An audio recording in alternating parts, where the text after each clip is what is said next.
Assalamualaikum warahmatullahi wabarakatuh. Alhamdulillahi rabbil alamin. Allahumma salli ala Sayyidina Muhammad wa ala alihi wa sahbihi. Saudara-saudara, kisah nyata ini terjadi pada seseorang, tepatnya seorang sopir yang bekerja di sebuah perusahaan swasta di Jakarta. Lazimnya tugas seorang sopir, dia pergi membawa mobil dinasnya untuk sebuah keperluan. Sampai tibalah dia mendapati kemacetan yang kondisi biasanya sebetulnya tidak macet. Kemudian pada saat berada di titik kemacetan itu, rupanya ada kejadian seorang gila yang sedang dipukuli oleh seseorang pemilik toko dengan gagang sapu. Semua orang hanya bisa menonton. Akhirnya, sang sopir ini memberhentikan mobilnya. Kita sebutlah namanya Harun. Dia memberanikan diri untuk melerai pemukulan itu. Sambil dia berkata, "Stop Pak, jangan dipukuli. Dia juga hamba Allah, sama seperti kita." Akhirnya pemilik toko itu menjawab, "Oh, ini saudaramu. Bawa pergi sana sebelum saya pukul lagi. Gara-gara orang ini, orang jadi takut belanja di toko saya," kata pemilik toko itu. "Saya juga nggak kenal Pak, tapi jangan menyiksanya juga kalau mau menyuruhnya pergi," pungkas Pak Harun. Kemudian Pak Harun membawa orang gila ini naik mobil bersamanya. Di dalam mobil, entah sadar atau tidak, Pak Harun membawa orang gila itu dengan kondisi bau, kotor, dekil, dan kemudian dia bertanya, "Bapak siapa namanya? Bapak mau diantar kemana? Punya keluarga atau enggak?" Semua pertanyaan itu enggak dijawab dan orang gila itu hanya menatap dengan tatapan kosong. Akhirnya Pak Harun memberhentikan mobilnya dan menurunkan orang gila itu di bawah sebuah flyover. Orang gila itu menjongkok dan tatapannya tetap kosong. Pak Harun kemudian bertanya lagi, "Bapak lapar? Bapak mau makan?" Dan ekspresi yang sama pun dilakukan oleh orang gila itu. Hanya terdiam dan hanya menatapnya. Kemudian Pak Harun berinisiatif membelikan makan orang gila itu. Dan ia meninggalkannya sejenak. Setelah membelikannya nasi yang harganya kurang dari 10.000, langsung ia memberikan kepada orang gila itu. Dan lagi-lagi sama, orang gila itu tidak bereaksi apa-apa.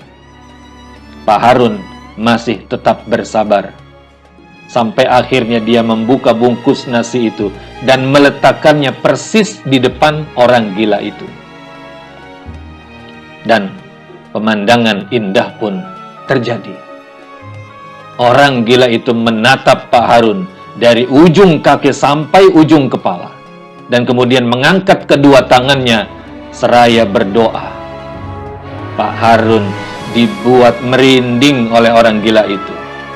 Nyaris buliran air mata itu menetes kalau saja ia tidak merasa malu di hadapan orang gila itu.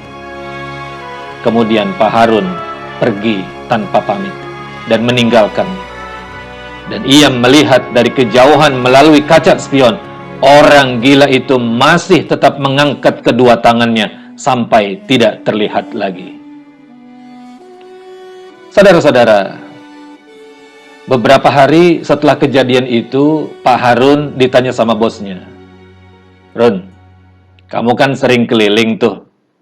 Kalau kamu melihat ada tanah yang kosong yang cukup luas, tolong beritahu saya.